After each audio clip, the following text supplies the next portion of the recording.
feel like so many people think that it's an overnight success or that it just happens so quickly, and really it is kind of a slow process. Welcome back to Duo On Air. I'm Abby. And I'm Courtney. And we're the ex-agency turned entrepreneurial team that puts the Duo in Duo Collective. Our boutique organic marketing agency specializes in SEO, social media strategy, and branding. We're an everyday pair of business besties / marketing experts obsessed with helping our community learn more about what it takes to run a business. Which is why on Duo On Air, we're not holding anything back. We're giving you all the info we know about how to grow your business organically so you can be the confident CEO you were made to be. And how to navigate life as a small business owner. Whether it's on your own or with your best friend by your side. So grab your coffee. Or your mimosa, we don't judge. And settle in for a quick value-packed episode of Marketing Tips. So one of the many questions that we get asked from clients and other people who are looking to enter into the entrepreneurship space is, what is some of the first things that we did when we started our business?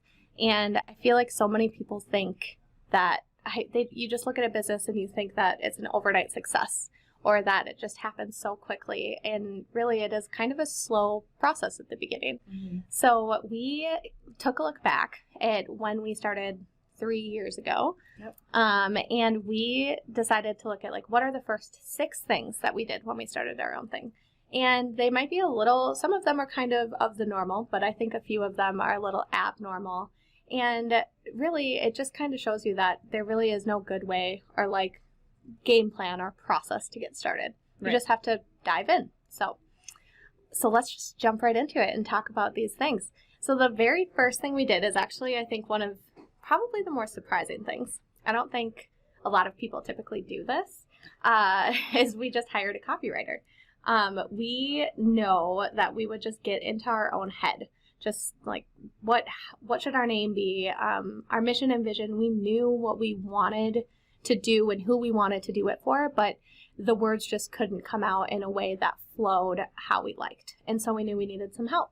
So, and at the beginning of your business, you don't tend to have a ton of cash flow. So hiring a copywriter isn't typically something you think of, but we just asked around. We asked some friends. We looked for references, and we found someone who we felt like would really understand what it is that we wanted to do. And we partnered with them, and she presented us with a bunch of different ideas. And So many ideas. And obviously Duo Collective was one of them. We took it and we ran with it. Yeah.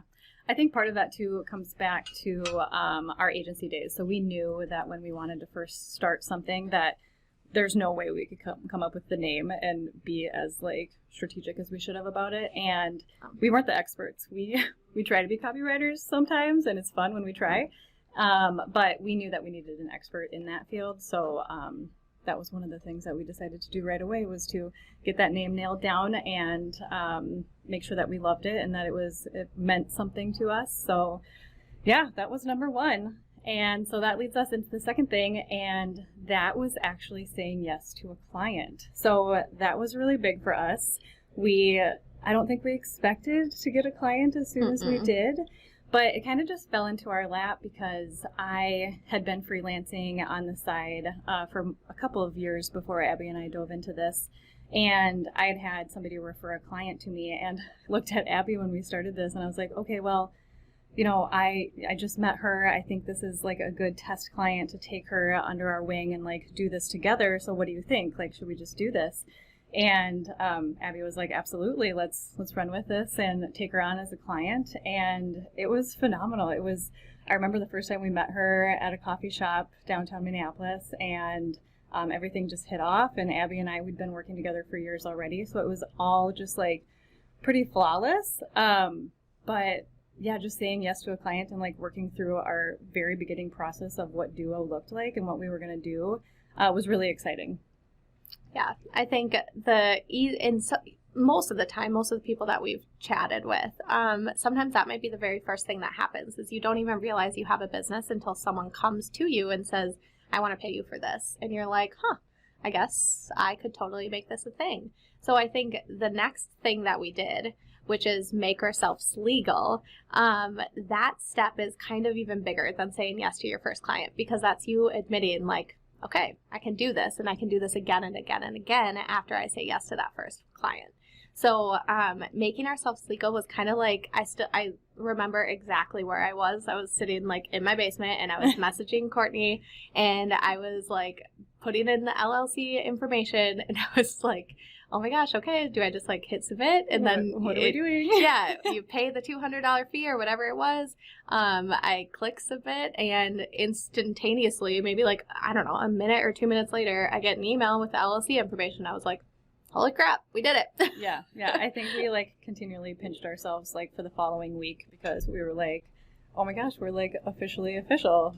So it was just a really exciting step, even though, you know, it's kind of one of those steps that isn't like sexy or anything, and you don't really have anything to show, but you're just like, hey, we're official. We can actually say we have this business name and we're an LLC. So like, let's get started. Right. And we are not lawyers, and we value them tremendously.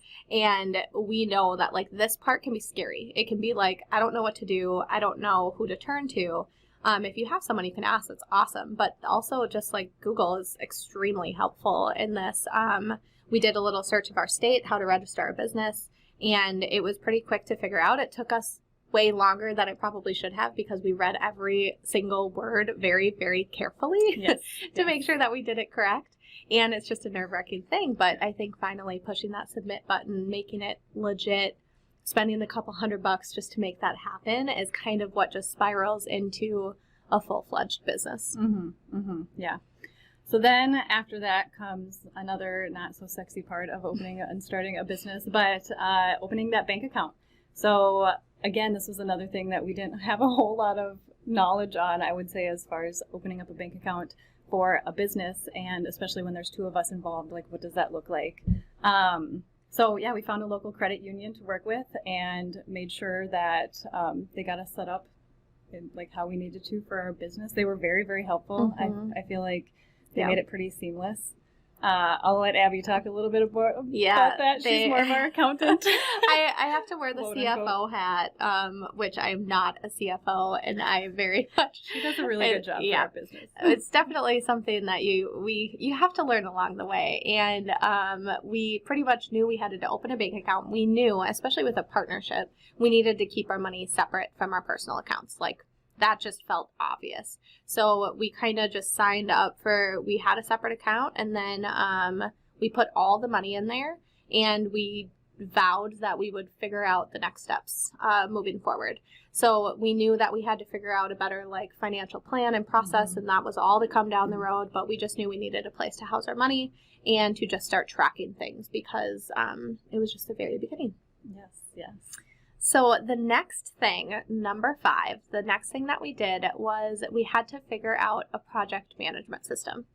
So it's kind of lucky for us, because we had worked together at our corporate job for a while. Yeah, for at least 3 years together on the same account, but we were both at that same agency for like 8 to 10 years together, so we knew of each other, and like we knew how to work together, obviously, for the 3 years we were together. So we were pretty good at project management overall, but we definitely, like, you still need those timelines and deadlines, and you still need structure, because one of the things that we come across, especially with other partnerships too, is that the communication can be really tough when you don't have clear guidelines and clear workflows and clear processes in place.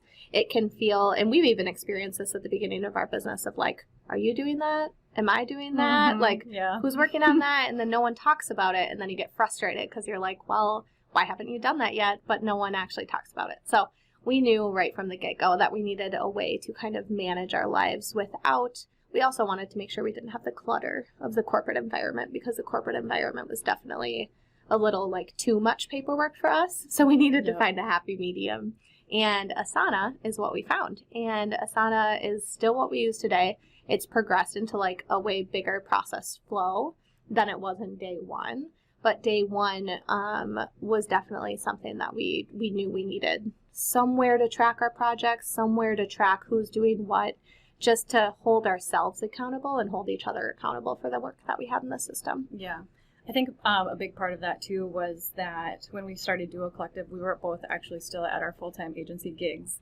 So we, we're grinding on that from 9 to 5, and then from, 5 to midnight, we were grinding on Duo. So we just had to make it very clear on, I had all these deliverables for the agency job, and then I had to switch gears to Duo. And then so you can get that easily mixed up, especially at the very beginning. So it was just such a nice tool for keeping everything on track and clear for what the next deliverable was and how to move forward.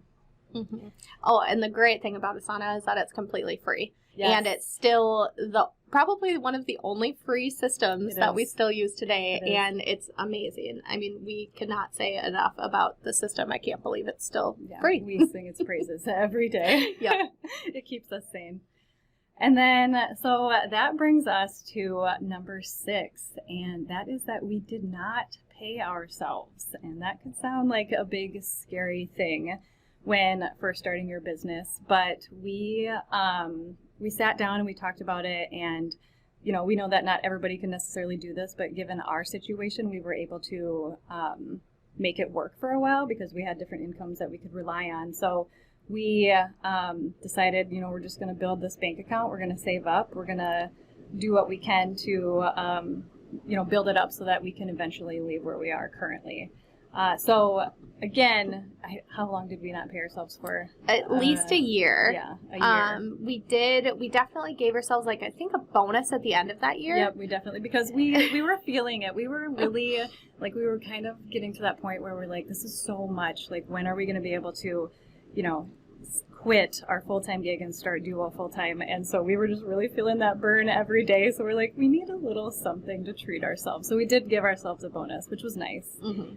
Yeah. But as far as the salary goes, I think it was a whole year, if not maybe a year and a half, that we just didn't pay ourselves. Yeah, it was that year of not paying ourselves flowed into our business savings. And it actually is, we still have that savings that kind of flows with us year to year. And it's such a nice base for our business because we know that if something goes wrong, if our laptops die and we need to buy new ones, if a huge expense comes up, we know that we have that savings account there, and we wouldn't have that if we hadn't done that right from the get-go with saving every penny that we got. But it definitely isn't something that everyone can do, especially if you don't have another job to rely on. But that was just one of the ways that it also gave us a little bit more freedom to kind of do what we wanted to with our business while we were running it Duo on the side. We had this flexibility and this safeguard of our full-time jobs. Yeah. So although it was a lot of work, it did help us experiment in that first year, figure out what worked before we actually made the big commitment to I would also say too, it helped us to figure out what we needed to bring in order to take that leap and quit that full-time job. Which kind of brings us into this last little bit here as we start to wrap this up. But in the coming years, what we invested in, and I would say the biggest thing that we invested in right away in our business, well, I wouldn't say right away, year and a half-ish, mm-hmm. was a coach. Mm-hmm. And she was amazing. Shout out to Val Marlene Creative. Yes. We'll make sure we link her in our show notes. Yes, absolutely. But she helped with everything. So when we opened that bank account and we vowed to figure out finances moving forward, Val was the one that helped us figure that out. So she was the one who gave me the aha moment of oh my gosh, I can actually do this and quit my full-time job. And we can run this and make money and mm-hmm. Do what we love and also have an income with that. So many kudos to her for making us feel a lot better about taking that leap. Many. There was so many other things that we invested in, as the years have gone by, and things we still want to continue to invest in. But I'd say these first 6 things that we did really was kind of the ramp up into getting our business rolling faster. And I think sometimes they can be such a simple thing, like registering your business and making it legal. Mm-hmm. It can be something that takes you 5 minutes in an afternoon one day, but it can also be the scariest move you make for your business. Yep, so absolutely. So we just wanted to say too that it's so important just to take things one baby step at a time. We didn't have this huge game plan of we need to do X, X, X, and in 1 year we need to hire a coach, and in another year we need to hire someone else to help us. And like, we didn't have this whole, we had goals, like don't get us wrong. We definitely had goals of what we aspired to do, but we didn't have it listed like a to-do list. We just tried to tackle one thing at a time and take it step by step. So that's kind of just like the biggest takeaway when you're trying to get off the ground and get your business moving, and even just see if it's something viable that you want to make happen. Right. And I think too, we say just to do it, or duo it. You just got to take that first step. It's a big scary step, and you know, whatever that first step looks like for you, it might look different for you than it did for us, but taking that first step and then those baby steps along the way really helped us to get to where we are today. Because if we would have made a giant to-do list of everything that we've done from start to now, we would have looked at each other and been like, there's no way we can do this. This is way too stressful. So it all just kind of comes to you naturally as you start to take those steps. Like, you'll take a few steps and then you're like, okay, those are done. I feel great. This is the next step that we have to do. And you just continually to move forward and grow your business that way. Yeah.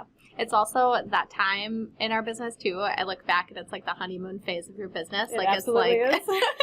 we ordered lots of tacos and we drank lots of wine and champagne, and we just like got together at nights all the time, and we just made it happen. And it's like, it was a super fun, although it was like nerve-wracking and anxious at times, it's like the super fun part of your business. So if you are in that stage, as anxious as you might be feeling, try to enjoy it just like that honeymoon phase, because it does go by so fast and all of a sudden you're a full business, and that part's amazing too, but it's definitely fun to look back at where we were. Absolutely. All right. We will make sure that we save all of these in the show notes. If you are getting started with your business, then definitely you can peek at all of these steps there and steal them. I mean, make these steps your own. And yeah. And let us know if you do steal them. We want to support you and follow along on your journey. If you like this episode, be sure to share it with a friend or tag us on Instagram, Duo On Air Podcast. We are also hosting a little giveaway each week. Go to wherever you listen to your podcast and write us a review. For each review, we'll be entering you into a drawing for a chance to win a curated box of the duo's favorite things. And if you know us, we love coffee, small businesses, and we're definitely not above graphic tees. So go ahead, head out right now and write us a review. See you next time, friends.